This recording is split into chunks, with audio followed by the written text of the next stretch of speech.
Of all my uncles, I always felt a certain sadness for Uncle Martin.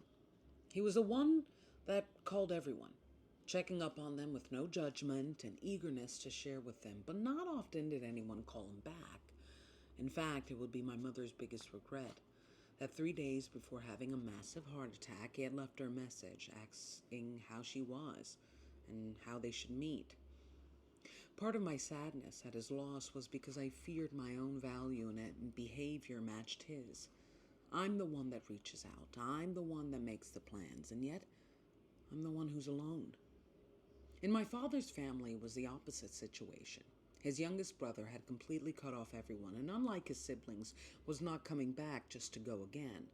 All of my grandmother's children were roller coasters for feelings and fights, and the only time they ever really got peace was when they became devout, which just meant they started to give another F, fanaticism. She never acknowledged her role in their chaos, which made them oddly feel more chaotic, like both murder trials where the murderer, despite all evidence, swears he never killed his wife. Their swinging pendulum of excesses made me wonder what was the balance: to stay beside your toxic family and keep your calm, or leave them to see if you can even gain it. As someone who has done both, I still do not know the answer, because the sad part about cutting people off is the realization that you carry their voice in you. When it came to when it came to fathers who did not provide, Martin and I were at a competitive peak. His dad was so cheap that he would leave him sleeping outside the home rather than buying a fan. When I would walk over to visit or watch telenovelas, I would find him lying down looking at the roof as if the patchy caserio ceiling was a beautiful, like the night sky. When my aunt would chastise his dad, he would say, "It's fine, I like to feel wind." He never complained. He just persisted through negativity with a sweet calm that felt overshadowed by my family's explosiveness. Even on my father's side, I learned that peace is what you fake at a quinceañera. The truth was, we were born into families filled with members that did not like us, and that included our dads. I just did not know if Martin took it as personally as I did. When my friend called me to say she was pregnant, I laughed because her boyfriend had called first. The baby was barely a month in utero.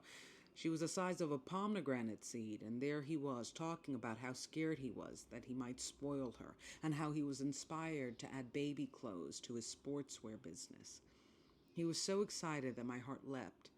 I felt happy and safe for my friend and her future little girl, because at the very least she had picked a man that would always be her daughter's dad, even if they were not forever boyfriend and girlfriend. It left me in sadness and wonder because people like myself and Martin did not have that experience. We did not have a dad that was excited to see us, bought us things, and instead we got a dad that gossiped about us and left us outdoors, treated us like blubbering idiots they had the burden to handle. I pondered if Martin felt relief in being a good son to a bad dad, even if, in the end, he passed away. Martin, my father's brother, would die the same year, both of heart attacks. I guess stressful childhood leads to stressed adults. Yet it made me curious how a good man's heart could give out. Perhaps it's because he spent his life giving it to everyone. All right, let's discuss. Let's heal. So let's dissect. When I found out Martin had passed away, it hit me hard because he was always reaching out to people, and it's something that I'm trying to unlearn. I recently unfollowed a supposed friend because she's always planning things and stopped inviting me, and she reaches out a lot to this other friend who ignores her and never me. And I was always asking her, "How are you?" And I found out that she was doing stuff and not inviting me, and I'm kind of used to that because, to be honest, I have a personality that people have to be fake to actually have. I am bright, I am funny, I am loving, I am generous. I sparkle. And I always feel that when you go into a group that has a queen bee or a wannabe queen bee, but you by your nature are queen, your time is running on a limit. And my thing is, I don't compete with people for attention, I just get it. So I understand why she ostracized me, but the point of that example is not that she ostracized me. It's that old Deandra would have stayed knocking and would have stayed asking and would have stayed waiting. And I'm trying to back away from that.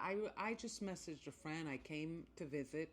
She has not messaged me back, not reached out, always aloof and flaky. And sometimes you think it's personality, or at least you train yourself to think that. Because the real part is that they don't like you. They don't make time for you because they don't want to make time for you. They're not here for you. You're there for them. And I don't even know if they're grateful for it because you're not what they want. And when that person is your dad, backing away from them can feel like a real crux. And I think Martin, similar to my mother, took this approach where, especially for Latinos, it's very, you show up for your family. And your parents are your parents, no matter how crazy, toxic, or traumatizing they are.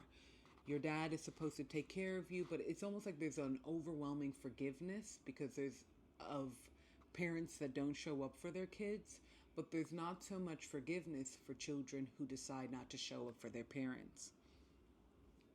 Because of that, it's like the pendulum doesn't necessarily swing back. You're always supposed to take care of your parents, even the one that abandoned you. Because when they come back 80 years old, filled with arthritis and anger, who cares? They're old, they're your dad. And what I felt with Martin is similar to what I felt with my dad is we had fathers that humiliated us. You put your child sleeping in your balcony and in your open balcony so people can see he's sleeping there and then ask, what's going on? Why is he there? You have to be so cold and numb to your child's feelings that you're not even embarrassed that people ask, and you're not even wondering if he feels shame. And that was the dynamic with my father as well. My father, I speak about a lot. I swear hanging out with him was like hanging out with a humiliation ritual. And I realize now in perspective, it's not just that they wanted to humiliate us. They didn't care to make us feel shame. And my father's youngest brother cut their family off. And he was almost like a legend that everybody talked about or occasionally was mentioned. Because I think the irony of my father's family is that they were always cutting each other off, always, doing these big reunions and then cutting each other off. Having these big blow-up fights where they said the most heinous things to each other. Wait 2 or 3 years, well, there's a quinceañera coming. It was this up and down. And it's weird not to like your family and not to be liked by them as well, because this is your first community, your first home, what you're born into. How do you heal that? And when both of them died of heart attacks the same year, and I couldn't help but make like this comparison, because you had Martin who lived his life being an honorable son to a dishonorable father, and then you had my other uncle who just like, deuces, I'm out of here, like I'm not doing this whirl around. And I've cut family off. I cut my father off because of that's how much abuse he was causing. And it's hard. The irony is I cut him off, but part of why I started Daddy Recovery is that I feel like I needed to reconcile with myself because of so much abuse, so much psychological, mental, emotional, financial abuse. Like, and being taught that an honorable daughter is one that doesn't talk about those things, that doesn't try to stop those things, that doesn't try to get some compensation for those things as well. And Martin, I don't know, I feel like sometimes when I look back at him, am I being sad for somebody that was okay? Because that was the thing too. He was so calm in such an explosive family, in such an angry family. You could really be born the odd one. And the funny thing is, I have found sometimes I'm the odd one because I love myself in a family that doesn't. Because I want to be happy and not just say it, be it. And I feel like I don't know if I'm disrespecting him by being sad for him, that no one appreciated him. Or maybe I'm just projecting what I feel. Because I cut my father off because for all the love I gave him, I got abuse. And I thought to myself, I could be the rest of my life doing this. Because let me tell you something, evil doesn't die. Evil doesn't die quick. Evil lasts. That mother effer could be 50 years with dementia, just aggressively hauling nurses through the floor. I'm telling you, do not make the mistake of thinking, oh, they're old, oh, they're sick. Even the youngins can leave before them. Who's the God, my God, evil just doesn't. And maybe it's because they're so carnal, they're so flesh and blood, they're so physical, because they have no emotions, no thoughts, they just stay anchored. Because Martin died young, and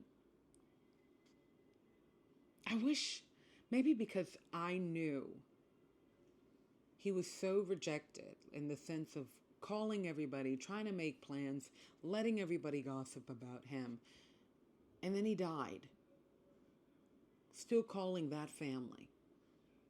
And it made me feel something that I think a lot of people feel in terms of religion or in terms of traumatic families. I hope that he's in heaven, and that in heaven, it really does count that you're a good person to others, even if the big question mark is whether you were good to yourself. Because I don't know if my father's brother was good to himself either. Because of that same thing. I mean, you could cut somebody off in contact, but you don't. How do you cut them off? From your head, from your brain, from your feelings. I'm trying to balance that out. Because it's really scary when it's your family. Because you're like, damn, I don't have family. I don't have a mom. I don't have a dad. I don't have grandparents. I'm alone on this earth. What do you mean I was always alone? What do you mean they always disliked me? What do you mean? No one ever picked me, especially above themselves. What do you mean? Processing that has been difficult.